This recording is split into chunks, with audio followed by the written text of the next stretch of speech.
The following is a production of DallasCowboys.com and the Dallas Cowboys Football Club. How about them Cowboys? Yeah! Go Cowboys! This is Cowboys Storyline, presented by Gillette, the official shave of the Dallas Cowboys. Here's Nick Eatman. What's up? Good morning, everyone. Welcome to Cowboys Storyline. It is Thursday, September 11th.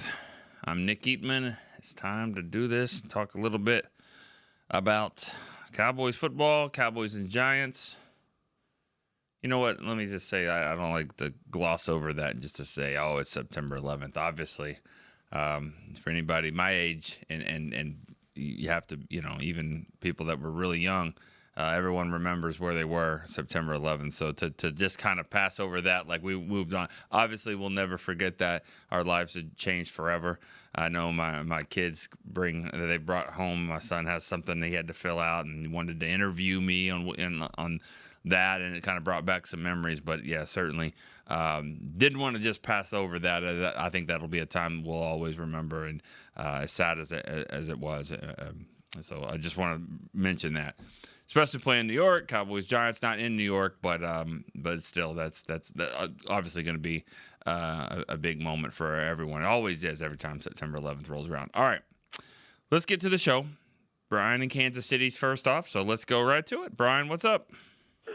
Good morning, sir. How are you? Good. How are you?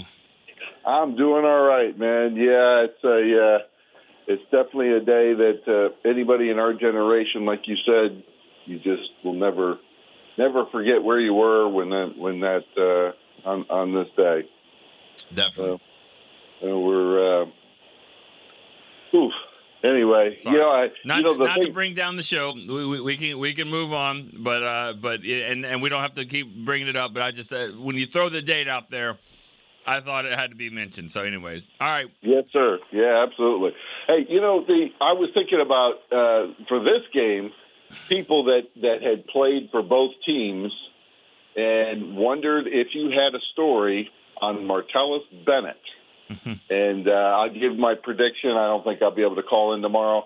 I'm going with Cowboys 25, Giants 12. I think the Cowboys have this one in the bag. We'll play up. We'll play up to our level instead of down to the competition this time, huh? All right, that sounds great. That's good for me, man. I'll talk to you later. All right, thanks. Martellus Bennett. One of those guys that I thought early in his career loved what football gave him more than he loved football. It's not a bad thing. It happens more than you think. I think. But I think over time he got better. I think his older brother both played for the Cowboys too for a little bit, Michael Bennett, and I think I think he grew up and matured and he became a pretty good player.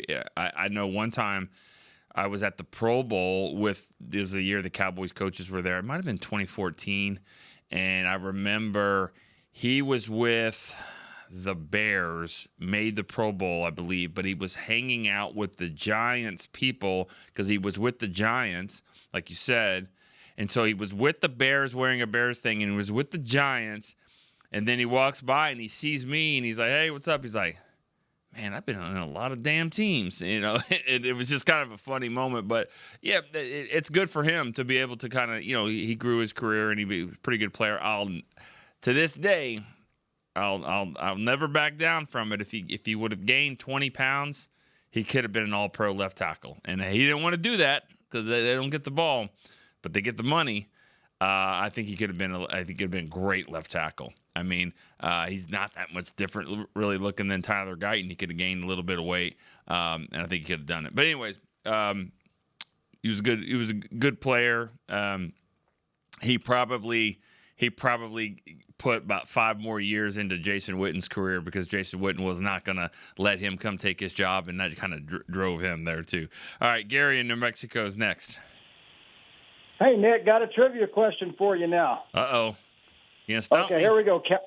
All right, Cowboy-Giants week. I'll give you an easy one for your wheelhouse here. 1986 season opener, Giants at Cowboys. Cowboys win 31-28. Herschel Walker's debut. You remember the game? Yes. So Herschel Walker scores 2 touchdowns, including the game winner. Tony Dorsett scored the first one. The trivia question, who scored the other touchdown for the Cowboys in that game? Oh, man. God. Oh, I knew I would get you on that. yeah. This is going to be a guess.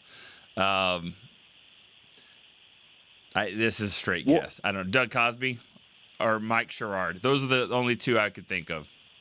No, I mean, you were close on Cosby. It was a tight end. It was Thornton Chandler.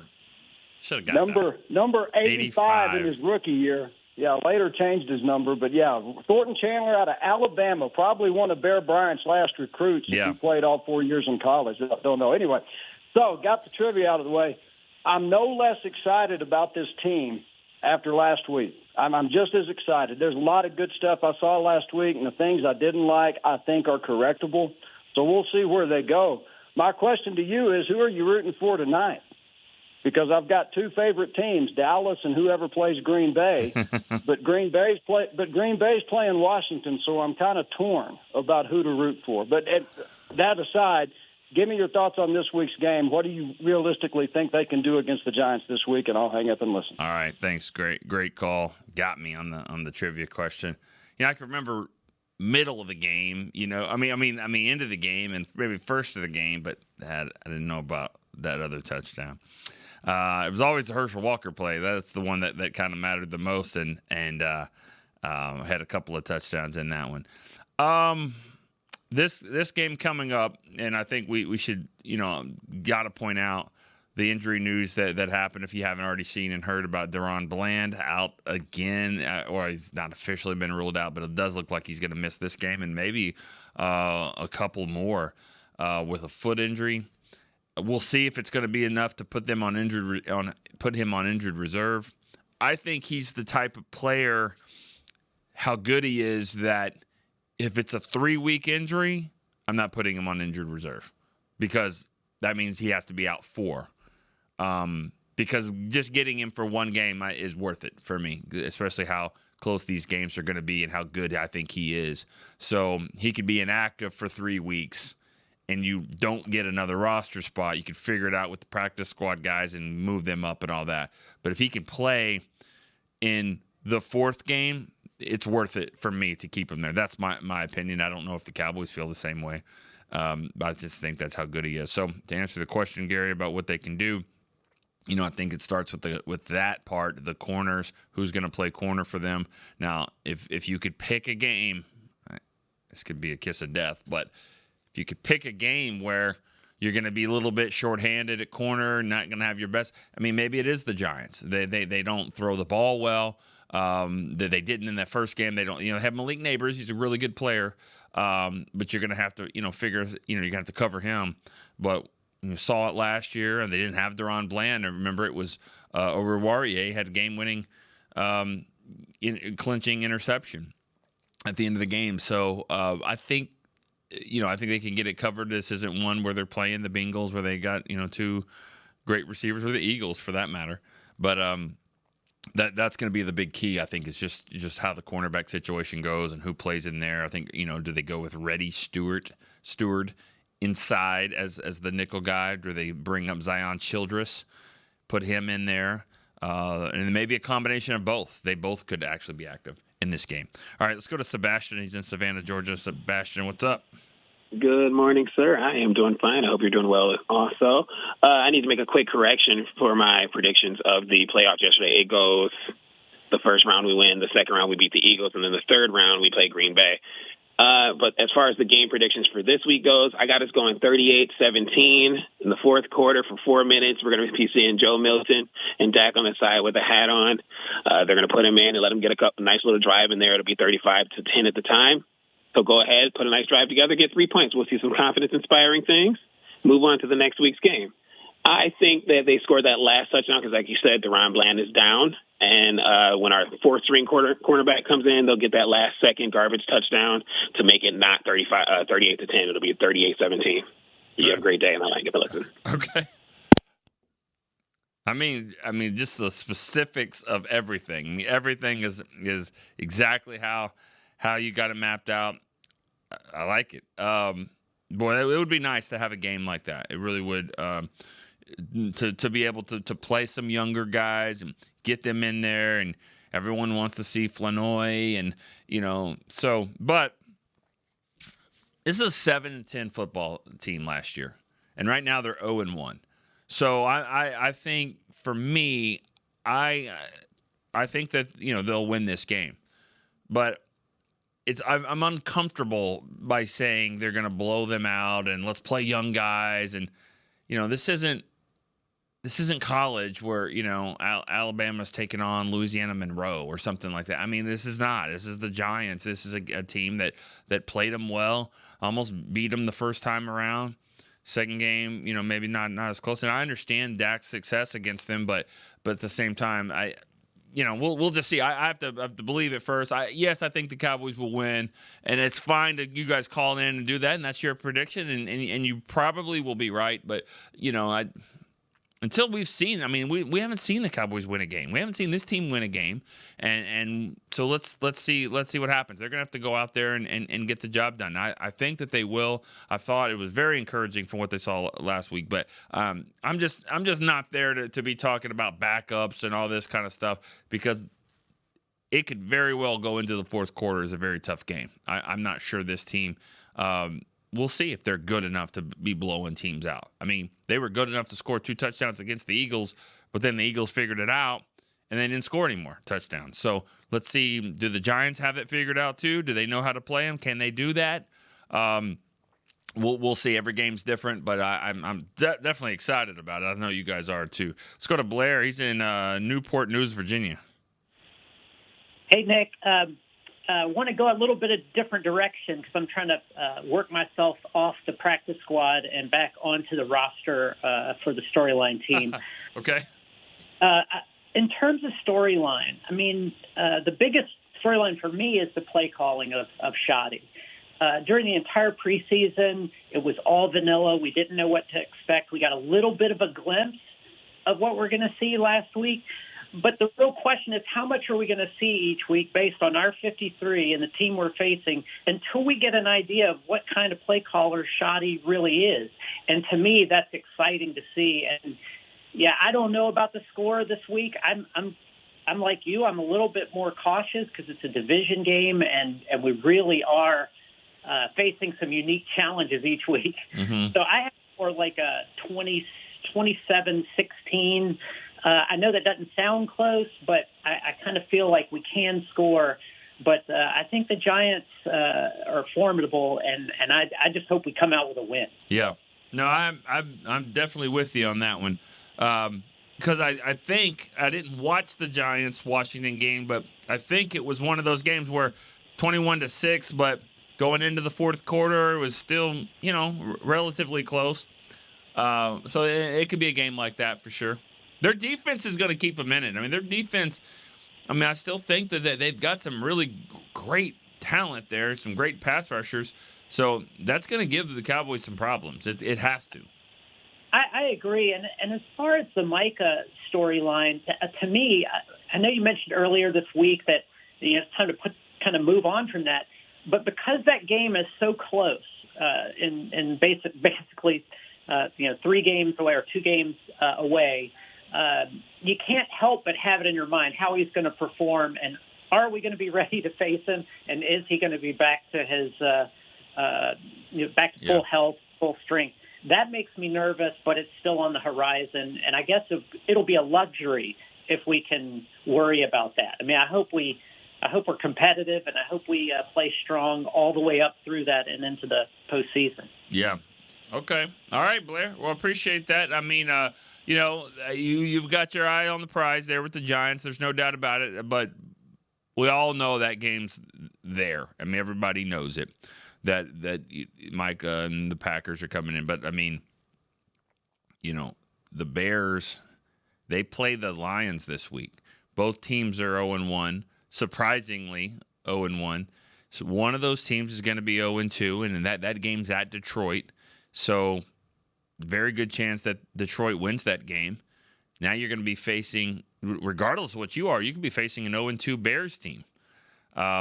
that would be a huge challenge, I think, to go and try to and win that game. So there's a lot here in front of this game. I mean, that Green Bay game is going to be huge, and it's not just Micah. I mean, look at their defense. I mean, those other guys played really, really well.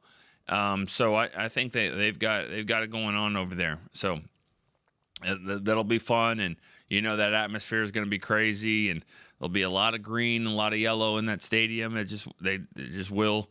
But first things first, you got to take on the Giants. Take it on a team that they're wounded as well. They didn't play that great that first game, and going 0-2 in the division is I mean, it's horrible. You can't do that.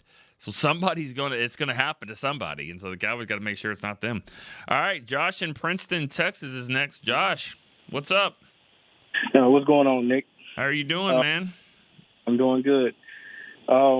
It was definitely a coincidence that I brought up run blocking after Dylan, because I definitely didn't hear that call. I know. I remember that. I was like, that's why I love the show, because everybody watches the same football game. Everyone sees the same stuff and all the news and all that. Their interpretation of it is different. That's what makes sports so unique. And well, I guess you could say the same about movies and music and all that. Everyone has different tastes. Yep. Everyone views it differently. But I thought it was ironic that both you guys had different thoughts on the same thing. Yep, and just to clarify what I was saying, obviously, if a run play is called, you want your wide receivers to at least get in the way and block. Like, I'm not saying that they need to disregard it. What I'm saying is, if at the end of the day the run game is a failure or it's not good, I'm not looking at the wide receivers. They're way down on the list before I start to try to diagnose the run game problems. That's all I was saying. But, I mean, obviously, if a run play is called, you have to, at least do your job on the play. Right. So what I want to call about today is that I'm hearing a lot of deep philosophical takes about Jalen Blue versus Miles Sanders. To me, it's simple. Don't overthink it.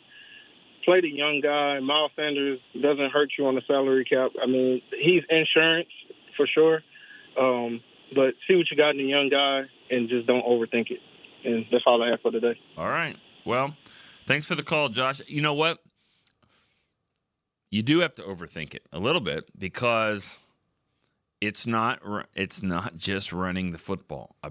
If it was just that, then sure, you put him in there. But it's not just trusting him to hang on to the football and make the right cut and all that kind of stuff.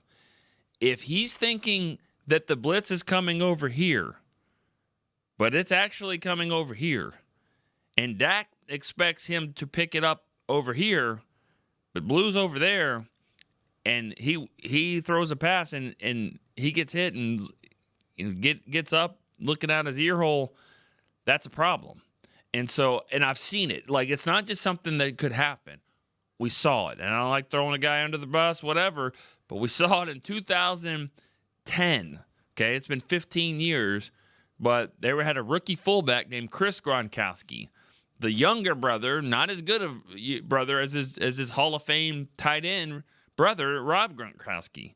And he got the wrong guy, and the Giants guy came through, put Romo down, broke his collarbone, the season was over. And this whole season was over as well there as well. So my point is that rookies, it matters. And so he's got to make sure that the Cowboys have to make sure that he knows everything he's supposed to do, not just sit there and run the ball and try to get touchdowns and things like that. That's why, if you remember, Tony Pollard played some, but he didn't play a lot, and he played mostly there at the end of the game when they were going to run the ball and all that. But his rookie year, they had to figure that part out too, because Zeke did everything better than Pollard. He ran short yardage. He at that time he still was pretty good, home run hitter type guy, could still get 20, 30 big explosive runs, and he was certainly the best pass blocker. And it got to a point where Pollard had to get almost just as good at that, and then he was a better runner and some other things. So right now, all I'm saying is I think Javonte Williams is still your best guy in a lot of your areas. Miles Sanders can come in and give him a break. Let's see if Jaden Blue's done the necessary things to kind of get to that level too. Let's go to Sergeant Sue in Fort Worth is next. Nick, how you doing, brother? Good. What's up? Hey, I'm going to say this seriously this time. At ease, everybody, because I feel like a lot of people are like, maybe we're confident, and y'all know me, I'm a positive guy, and I always want to be positive, but we can't just completely overlook the Giants. Not that they're amazing or anything like that, but there's a lot of stuff that we have to clean up. You know what I mean? And I think it's Sebastian, and correct me if I'm wrong, Nick, and I do want to say Sebastian is one of my favorite callers, if that is his name, the one with the crystal ball. Yeah. But, man, if there is a scenario where there's 4 minutes left and Dak is on the sideline, Milton, that's a scenario that I can't imagine, because as a coaching staff, you have to look at your last game and realize, like, hey, we had drops, we had a fumble, we had containment issues, we had rush lane issues. Like, we're down in a corner now. Like, we have to take this. If there is a scenario where you're doing well and you're controlling the football game, well, then maybe you start working on things that you didn't do well last game. We've mentioned that 3-minute offense was something that I don't feel like was executed well. So I feel like as a coaching staff, if you do find yourself up, significantly, maybe your mindset doesn't shift to let's evaluate these young players or let's get these guys rest. I think the mindset should be, in my opinion, who am I? I'm just some guy. But I think the mindset should be, let's evaluate how we handle certain scenarios and situations that we didn't handle well last week. You know what I mean? And again, that's if we put ourselves in a situation to have that luxury, because the Giants are still an NFL team. They still have weapons. I think they have sneaky good wide receivers. You know what I mean? So with us being a little bit weak at corner, I'm not saying that we're gonna not win the game. I'll call tomorrow hopefully and get my prediction in. But I'm just saying, at ease, everybody, and that's all I got to say. Nick, appreciate you, brother. All right, thank you for the call. I would like to see, a lot of those different scenarios. I think one thing that's good for the Cowboys as far as the offense is, it is one game, but we did hear, a little bit about Pickens, like, why didn't he get the ball more? And Shoddy said, well, it's every game. It'll be week to week. Dak will talk today. He'll say that, I'm not gonna go out of my way to try to get anybody the ball, but I'll go with my reads. But and then I do think, though, they say that, but I still think you'll see Pickens more involved there. You got a receiver on the other side that is probably pretty pissed off, at the narrative of here he is dropping passes. He's better than that. He knows. I mean, he's one of the best wide receivers in the game. Everyone knows that. And he's got to go out there. He's going to have something to prove as well. He's going to want the football. He's not going to want anything to hit his hands and not be a catch. So I think you got both receivers. They're going to try to make some plays. That's a good thing. That's a good thing. I think this offense can really move the ball. And if that happens, I think that they'll score more than the Giants. I just think the Giants will have a hard time keeping up. But we'll see. That's just kind of what I think right now. Let's go to break real quick on Cowboys storyline. We'll be right back. Cowboys fans, when it comes to navigating the ever-changing world of tax, your business needs a partner it can trust to tackle even your biggest tax challenges. Ryan is the largest firm in the world dedicated exclusively to business taxes. Our team of tax professionals has local expertise in all areas of tax and can help you uncover savings opportunities you didn't know you had. Learn more about how Ryan can improve your overall corporate tax performance by visiting Ryan.com. Ryan, the official tax partner of the Dallas Cowboys. Crown Royal and the Dallas Cowboys are bringing back the Royal Rig for Season 2. See it in action at AT&T Stadium on Thanksgiving Day, where the Dallas Cowboys take on the Kansas City Chiefs, and around Dallas on November 26th and November 28th. Visit crownroyal.com to see where else the Royal Rig is stopping this NFL season. That's crownroyal.com. Please drink responsibly. Altec Lansing has been perfecting sound since 1927, bringing you decades of audio excellence to elevate your Dallas Cowboys tailgate ritual. Equip your next pregame with the Sound Rover 180 with 6 hours of playtime, built-in microphone, multicolor light modes, and a rugged exterior that's built to last. Visit alteclansing.com/Cowboys15 for 15% off your Sound Rover 180. That's alteclansing.com/Cowboys15 for 15% off. Altec Lansing, official audio partner of the Dallas Cowboys.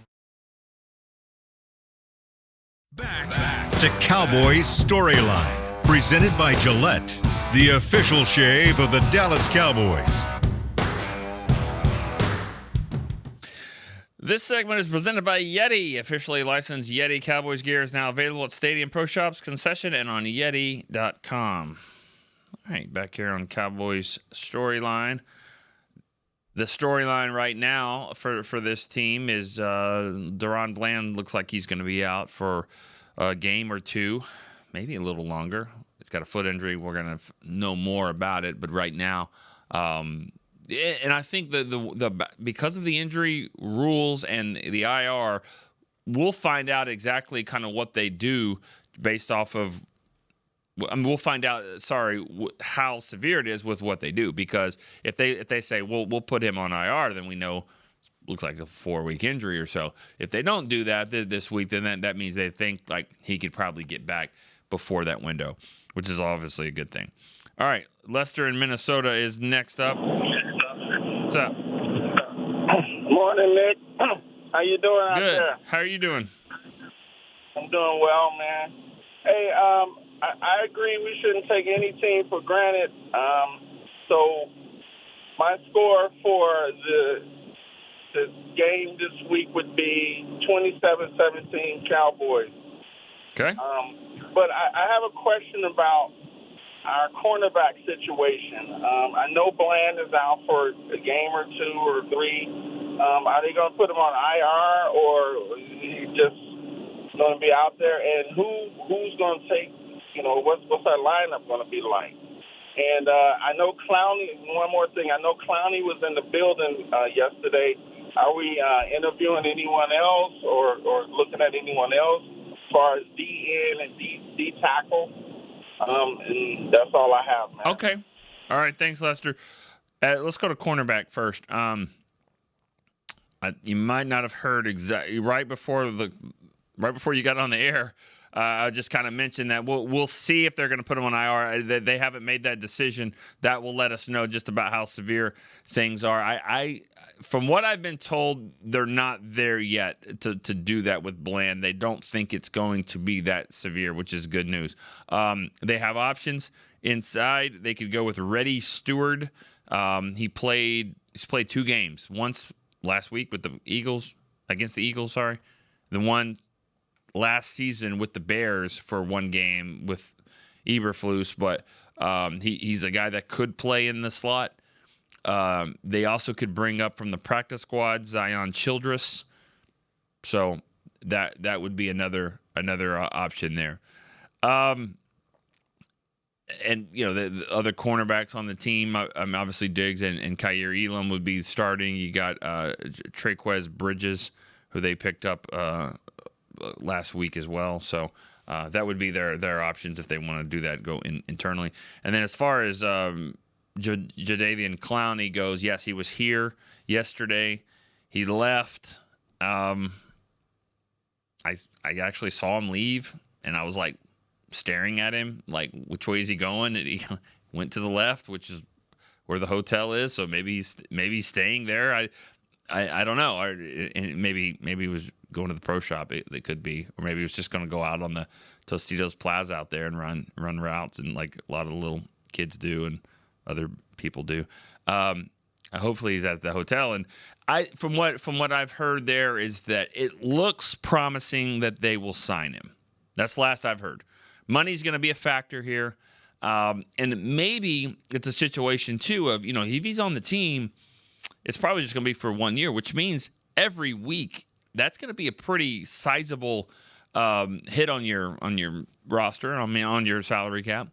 And if he's not going to be ready to play this game, which probably won't be, then why sign him and make him inactive and pay him that?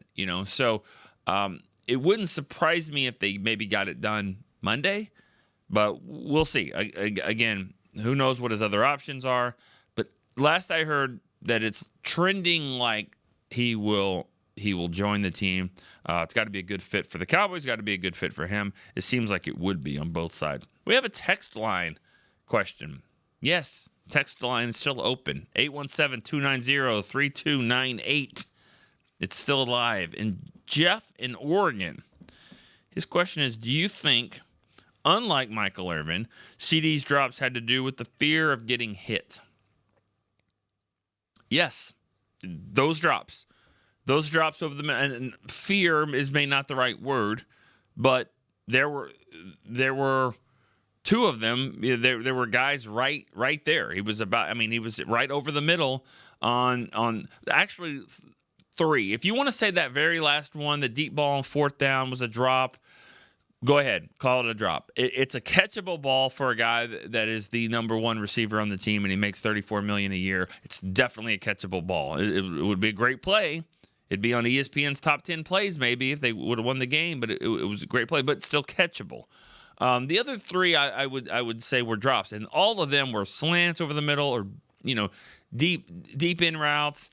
Or, there's that third one that was a weird play where two receivers in the same. Either way, it looked like there was another guy that he was about to hit him. So his eyes were probably looking at him. So I don't know about fear of getting hit, but expecting a hit, expecting collision, trying to make a play before you've secured the ball. Those things happen. So that's what I would say to that answer. I don't think CeeDee Lamb is scared of getting hit. I mean, he's a slender guy, but he's not afraid to run the football in between the tackles. We've seen him play running back for this team. We've seen him go over the middle. I don't think that's the right word. I just think, he was anticipating collision and it didn't have his eye on the ball. Greg in Sacramento is our next caller. Hey, Nick. Morning. How you doing? Hey, Greg. Hey, so just two real quick things. I'll keep it short. The first one is I didn't get to connect with you in training camp, unfortunately, but I wanted to know, how can I buy your book? I wanted to get your book, If These Walls Could Talk, and I want to buy it from somewhere and hopefully eventually get it signed by you. But anyway, how can I do that? And then my football related question is, what player or position group do you think needs to have the most success in order for us to really beat the Giants this upcoming week? And then that's all I got. Thanks, Nick. All right, Greg. Thank you for the call. There's different ways that we could do that with the book. I'll tell you what. In the text right now on the text line, text the show, text your information where we can contact you, and I'll contact you and we can discuss that. You can use that, especially if we know it's coming. Use the text line 817-290-3298. Your information where we can contact you, and then I can help you with that as far as the book goes. As far as position groups this week, it starts with corner. I mean, that's one that's banged up, and it's just crazy how they just can't catch a break at that position. It's always one or the other. It's like tag team wrestling. If you're out, okay, well then it's my turn to be out. How about just battle royal? Like, we want them all out there at the same time. All the corners, all the healthy cornerbacks, please. So that's the position. Even though the Giants, maybe don't have, all world receivers. Malik Neighbors is really good. Is Robinson still the guy? I mean, I think he's still there, and he caught 10 passes last year against them. So, anyways. I think that's a position group for sure. And then, your offensive line has got to play really well in this game because it doesn't matter what matchup it is. You're going to be facing a talented person. You're going to be facing a really good first-round pick type of guy or an all-pro, whatever. Dexter Lawrence is as good as it gets at defensive tackle. So those guys are going to have to be on point in the middle. Obviously, Thibodeau's great. Brian Burns is great. Abdul Carter, young guy, he's going to be great. We know that. So that offensive line and cornerback, that's simple as that. All right, Jeremy in Salt Lake City is our next caller. Hey, what's going on, Nick? How are you doing? I'm doing all right. Kind of a rough day yesterday.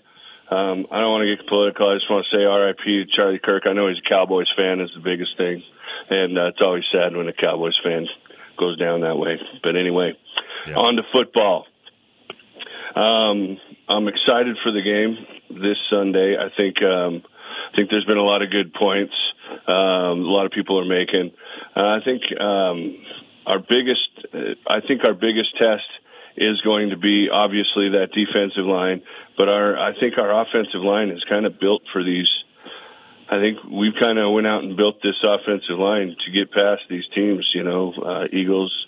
I mean, as good as we looked against the Eagles, I know they didn't have Carter in the middle, but they still went toe to toe with them, and so it gives me a lot of hope. But I also feel like this is the game. This is a good get right game to where we get everything kicking on all four cylinders, and I'm 40-0. That's what's going to be, just like last year, man. Okay. We're going to have a good game.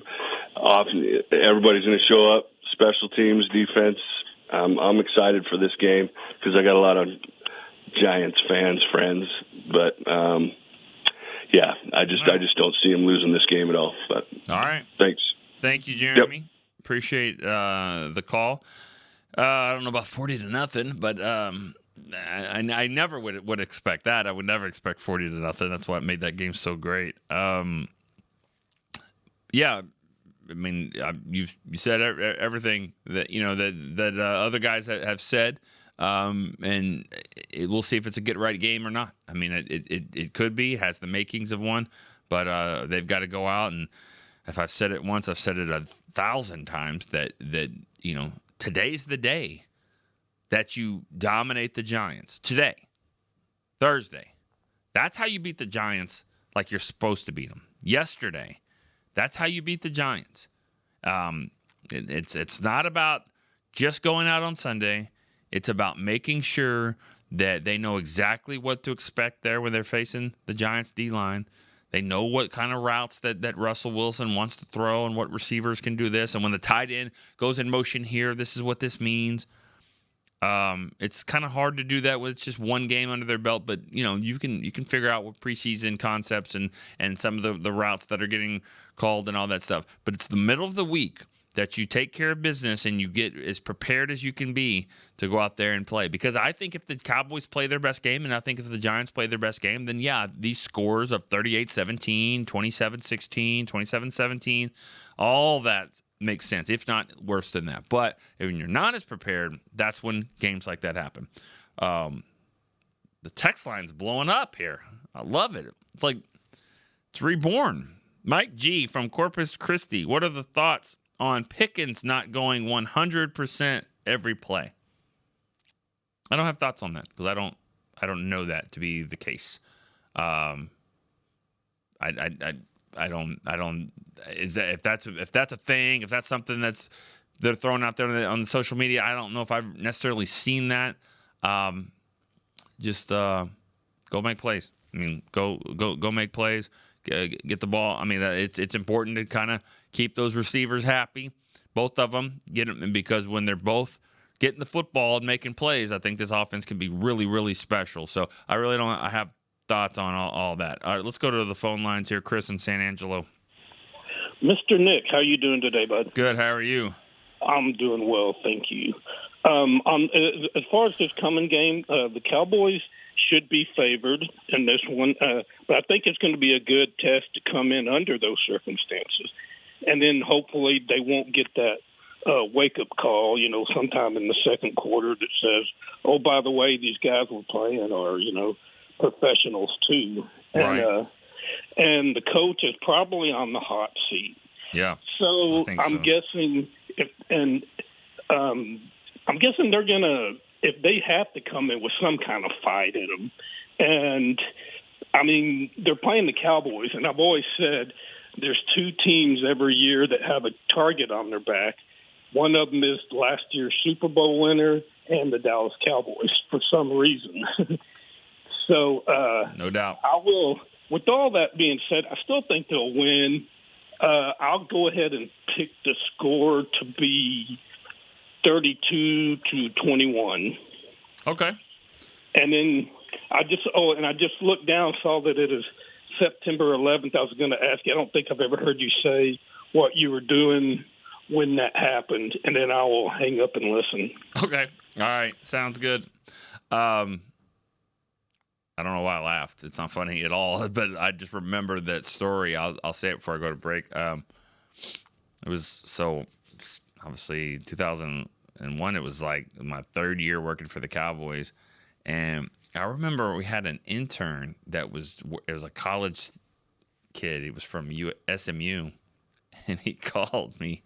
And I was like, I was trying to like get ready in the morning, whatever. And he called me, and he's just like, "They're playing at the building. Do I need to come in?" And I was like, "What?" And he's like, "We're playing at the building in New York. Do I need to come in?" I was like,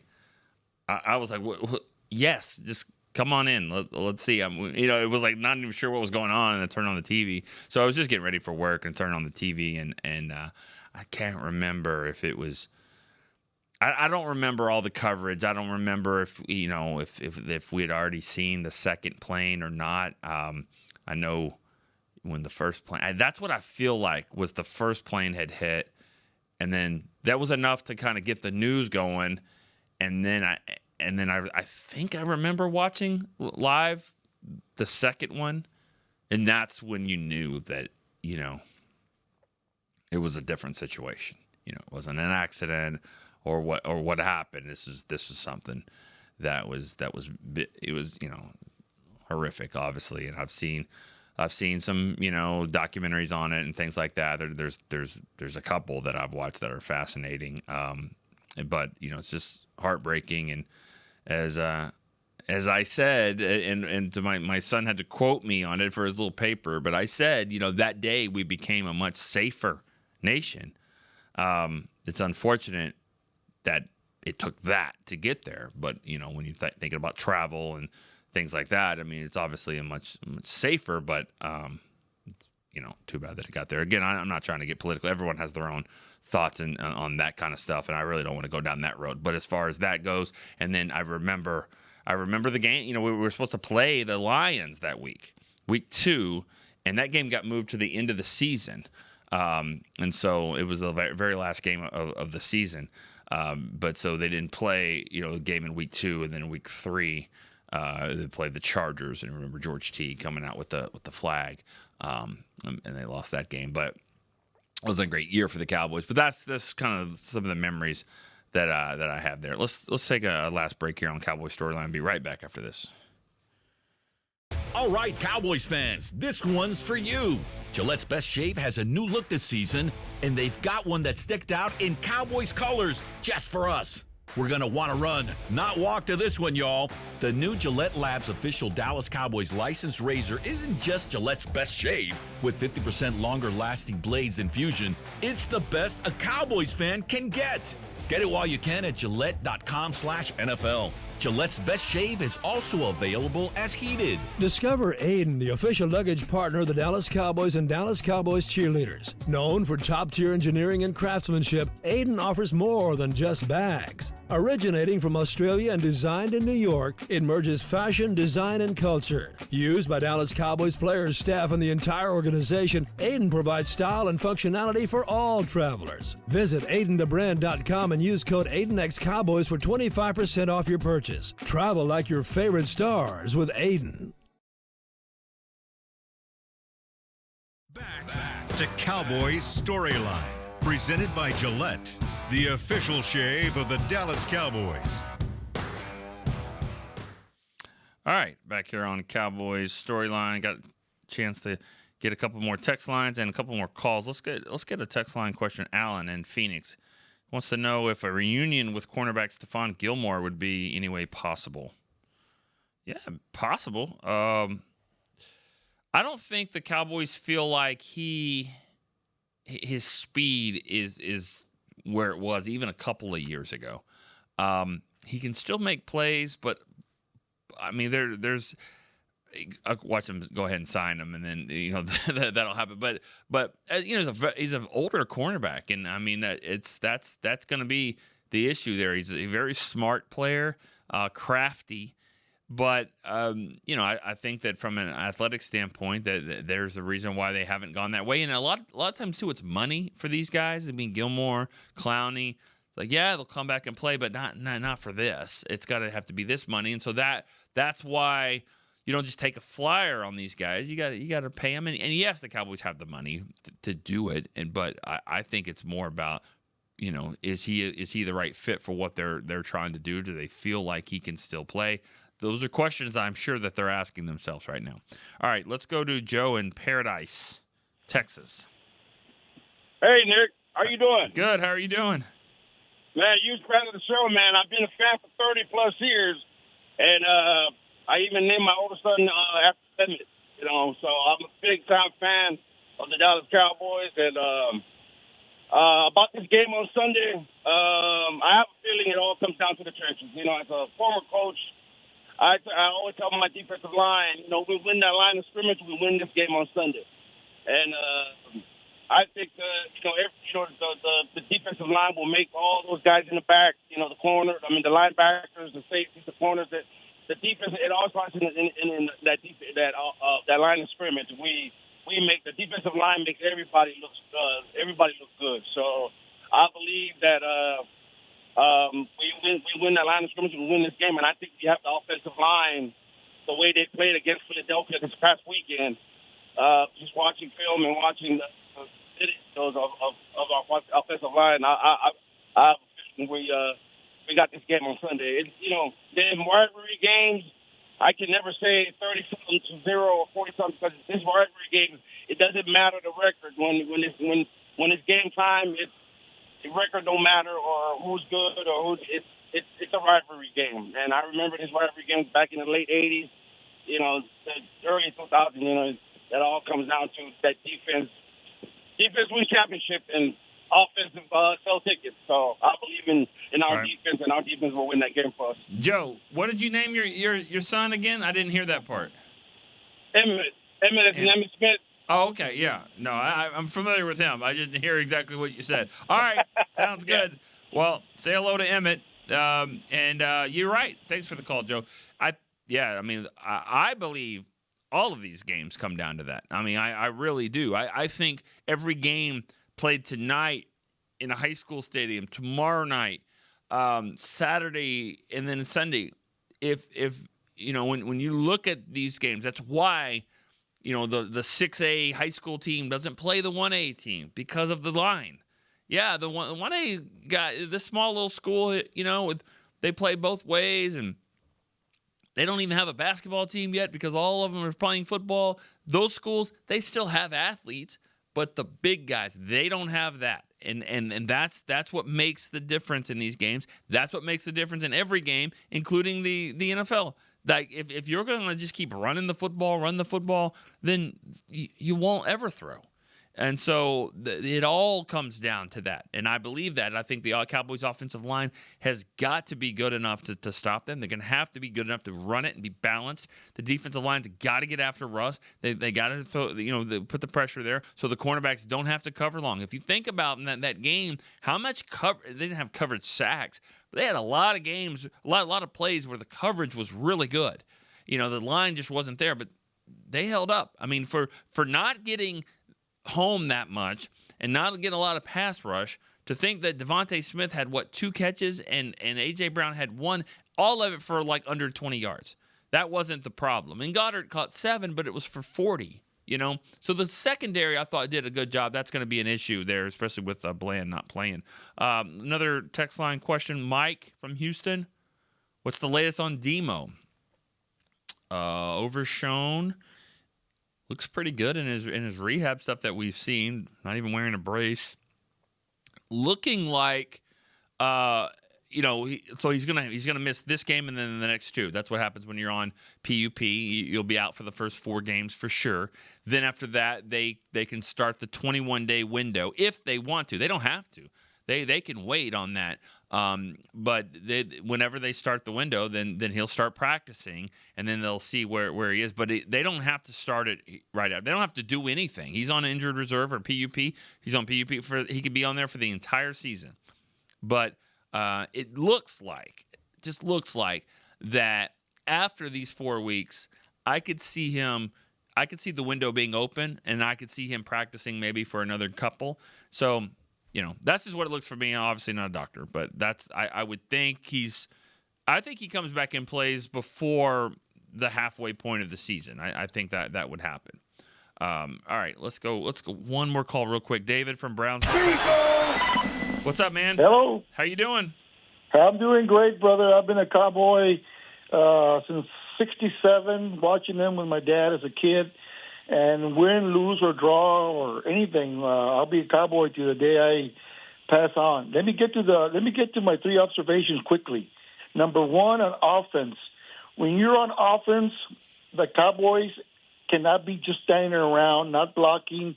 If you're not getting that play onto like CD was getting the ball constantly, the defense was going to be hoarding on him, trying to not let him catch the ball, which they did.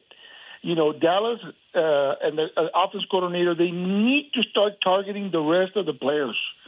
If they're targeting one and not being able to do it, they need to start getting the pieces that they got and start running the ball better, get those people on there, the best running backs, and start the offensive the right way and go forward. Okay. Okay. Let's get those other two observations quickly. Sorry, David. Okay, no problem. The second one on the defense. Coach Vince Lombardi said, what you doing out there? Why are you tackling a 250, 260-pound running back on the upper part of the body? If you take out his legs, his ankles, his knees, that man is going down. And why are they waiting? We got safeties. We got linebackers. If you see the quarterback moving from right to left, why are you standing to see where they're going to run? And why do you stand back there looking for those people on offense to come to you? Okay. No, you attack. Just like Jimmy Johnson used to say, you attack. Don't sit on your laurels waiting to see what's going to develop. No, you attack. You disrupt. And the other thing, the other observation very quickly is the players, it's not a violent game. It's the way the game is played. The thing is the players are getting old. They need to get regenerated. It's called T-cell regeneration. This regeneration starts within the body with your own cells, and they reproduce what you're missing and what your body is degenerating. That's why we got so many people on injury reserve, because their bodies are getting older. Those are my three observations, brother. Okay, thanks. All right, David, thanks for the call. I don't even know how to touch that last one. I'll say this. If Vince Lombardi was talking to a guy that's 250 pounds, I mean, he was probably talking to his, guard or center. But I understand your point there. Good stuff. Appreciate it. It's just hard we had to rush you on your first call, but that's kind of where we were. We got a Cowboys break coming up, and good stuff. 12 calls, 4 texts. We'll do it again tomorrow. For Chris Beam, I'm Nick Eatman. See you next time on Storyline. This has been a production of DallasCowboys.com and the Dallas Cowboys Football Club. How about this, Cowboys?